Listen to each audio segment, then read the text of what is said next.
In today's video, we're going to learn how to edit or publish AI generated backgrounds.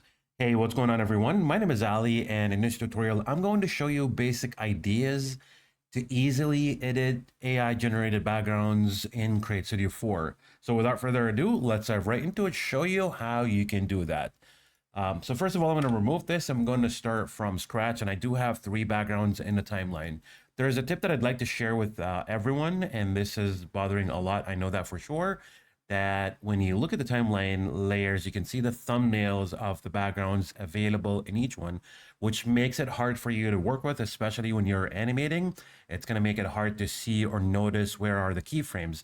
So what you want to do when you open up a project, what you need to go to the settings, you click on the settings icon or the cog wheel on the left side, whether it's on the left or on the top right here on the left panel. What you want to do is just click on it and then simply go to where it shows show timeline frames. All you need to do is simply toggle that off or turn it off like that, and now you're going to see the background thumbnail is gone, and you can easily see the tracks and also easily work with keyframes. And so the bad news about this is that it's unfortunate that you have to do this literally on each project, which means that if you start a new project, you'll always have to go to the settings to disable this feature and be able to work with your tracks, clean and easily identify where are keyframes. But if you turn it off in this project, for example, and then you close it and come back to it, you'll find it turned off by default. There's no need to worry about it. So you'll only have to do this when you're starting a new project. And so I know this is unfortunate, like I said, but if you want to have it set by default, I would encourage you to contact support and submit a ticket asking them for a feature request, basically that you need to have this set by default. Hopefully they'll listen to us and be able to set it up by default so that it's turned off. And then if people want it, they can easily just turn it on, and keep it if they want. But yeah, other than that, now let's talk about how to edit or publish backgrounds in CS4. So in my previous tutorial, I showed you how to create a 3D parallax animation in your videos to amaze your audience. And I was using this specific background that I generated using Leonardo AI. And so I did mention in my previous tutorial, I had to generate like 3 to 4 times, and every time I get like 3 to 4 results. So basically I was able to generate like 12 different images and be able to choose from. So the one that you're looking at is the least damaged background. And so I want you to know that AI is never going to be perfect, which is okay. And this is why we always have a workaround to try and fix or polish our backgrounds and, continue to use them in our projects. Now, you have the option to further edit or manipulate your background in Photoshop. But if you're not into Photoshop, well, then you've got an easier way to do this really quickly inside CS4. And that's exactly what I'm about to show you. So I want you to notice this is the initial image that I generated using Leonardo AI. When I zoom in onto the wall over there underneath the window, you'll see that the painting is messed up, as well as the window frame, is also messed up. And so what I wanted to do is basically just try and fix this. And I also wanted to remove the beanbag so that I can, move it anywhere or use it as an object and be able to move it anywhere on my in my scene and, animate it however I like. So the first thing I did was to try and fix those, paintings as well as the window frame and all that. And then I used the AI feature, or it's called the object remover inside CreateStudio, to be able to remove this bean bag.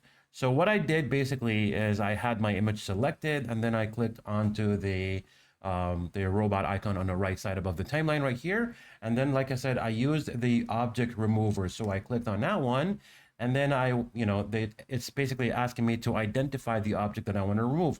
So you would just use the highlighter basically to highlight the object that you want to remove, just like that. And then from here, you would just click on, remove object, and this will consume 8 credits, as you can see. So if you do that, it will replace the object for you. Now, the funny fact that I wanted to show you is that when I try to remove the beanbag, first of all, let me show you, this is what it looks like after the changes. So this is Like the first one, this is before, and as you can see, the messed up painting and the window frame as well. But if I go into the second one right here, this is, after the changes or the polish that I've done to fix those walls and the window frame. Now, the funny fact about removing objects is that I want to remove the beanbag from the image. And like I said, I use that feature inside CS4. So what it did was replacing the beanbag with this table. So again, it tells you that AI is not going to be perfect and that you have to work around it. And to me, this table was a nice addition. I mean, it's not bad. I liked it. So I said, okay, no problem. But the problem is when you look at the feature, it says object remover, right? It doesn't say replace. So again, this is something that that has to be considered by the CS team to really just work on their AI features to try and enhance them so that they work better and that we don't have to worry about consuming many credits. And so now I wanted to show you how you can edit the paintings and be able to fix, your damaged backgrounds. But what I wanted to point out before we do this is that try to get something that has minimal fixes so that you can easily do this without consuming a lot of time in order to fix your background. Otherwise, if it's all messed up, then it would make it hard for you and you'll be frustrated or angry because you can't do it. So the best way is to try and get, an image that works very well, especially if it has minimal damage, which you can work with. Other than that, then, I encourage you to try and generate other versions of the same image until you try and get a almost perfect image that you can work with. So now let's dive deeper into showing you how you can easily fix those. And this is just going to be basic editing. And so I'm gonna simply paint the wall and the window frame to be able to fix all this stuff. So what I'm gonna do is I'm going to start by adding a rectangle shape. I'm gonna hit the shift and the letter R to grab a rectangle shape. I'm going to resize it like so. And then I'm just simply going to place it where it needs to be right here. So now we're going to place it on the wall right there. And of course, I'm gonna change its color, but a little later, as soon as I try and resize it to the right size that I want. And then sometimes you'll see a bit of angles in your background. That's fine. You can always use the distortion feature. How? Simply by clicking on the distortion icon here on top of the image or above the image that is right next to the color icon. You click on that, and this basically allows you to drag the shape from any of the corners to basically distort the shape and make it fit onto your wall just like that. So this is just going to be one of them for now. And then once you're done, what you want to do is simply change its color. So we're going to open up the color settings and we're going to use the eyedropper right here to pick up from the existing wall color, which is this one right here. And now we've got something, ready to go. So this is just the beginning, right? So we need to go and fix the window frame, but still have a little bit of the painting on the wall right next to the chair. Again, if you zoom in on the chair, you'll also notice that the legs is not perfect. So let's keep editing, and now I'm going to show you how you can edit all this stuff. So it's all going to be using shapes. So I'm going to hit the shift and the letter R again to grab another rectangle. I'm going to resize it just like so, right? And then we're just going to use it for the bottom part right here, right there. And again, like I said, it's easier to just distort the image. So once you get there, what you want to do is click on the distortion icon right here to make it fit just like so, right? And you're going to be good to go. So there you go, right here, something like that, right there. Again, this will be just in the back end, so you don't need to worry about having it perfect. All you need is just to make it look overall, right? So now I'm going to change this color. Again, open up the color settings using the eyedropper right here and change it to actually it needs to be okay. Hold on a second. It needs to be a little lighter. So we're going to use the eyedropper again and choose that, and then grab it back right here. And there you go. So until now, you can see it's almost, getting done, which is really cool. Now we need to worry about the window frame and this little bit. I'll take care of it a little later, but let's just fix the window frames because that's the easier part at the moment. So I'm going to grab another rectangle shape right here, and then we're going to adjust its size again, like so, right? And we could just zoom in on our canvas. You can always zoom in or zoom out on your canvas by using the scroll button on your mouse to be able to do that. And yeah, there you go. So this is going to be one right here, and we're going to adjust it like so, right? And then I'm going to change its color by using the eyedropper again, like this.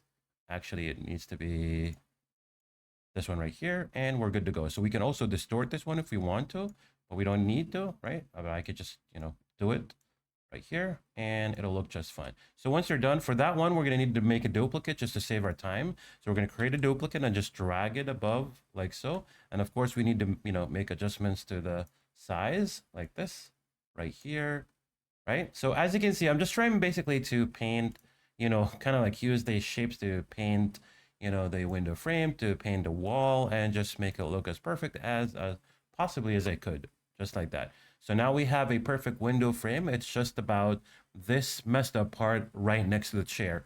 For that one, the standard shapes will not work. So all I got to do is simply draw a mask or custom shape using the pen tool. So all I'm going to do is will click on the plus sign right here on the top left, and click on the pen tool right here to activate it.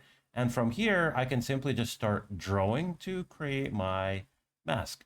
So I'm going to go over there right here, right? And then I'm just going to go over here. And as you can see, it's just so easy to work with, because you just need to add path lines to your dots like here, like that. And then we're just going to go around the chair like this, right? We're just going to go in a straight line right here, like so. And I'm just adding dots. So using my mouse to click and be able to add dots just like that, right? So easy. So once you get there, let's do something like this right here.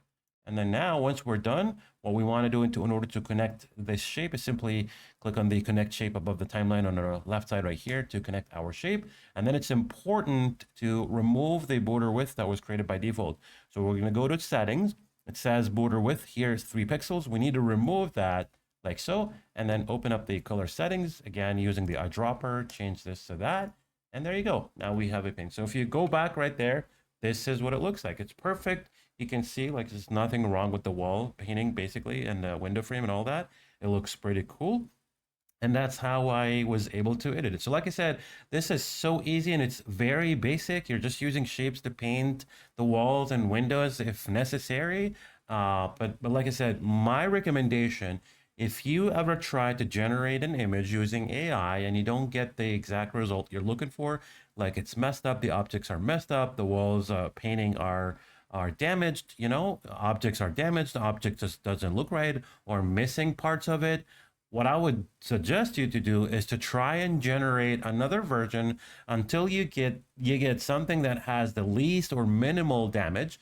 That way you can easily edit them in CS4. So I hope you found this helpful. Thank you so much for watching. Be sure to subscribe to my channel and activate the notification bell to be able to receive notifications when I release new videos. And let me know if you need to have a specific or want me to cover a specific topic or something you are interested in learning. Let me know in the comments below. By the way, I'm also going to leave you the prompt for this background in the description in case you want to try it out and see it for yourself. Go ahead and check it out.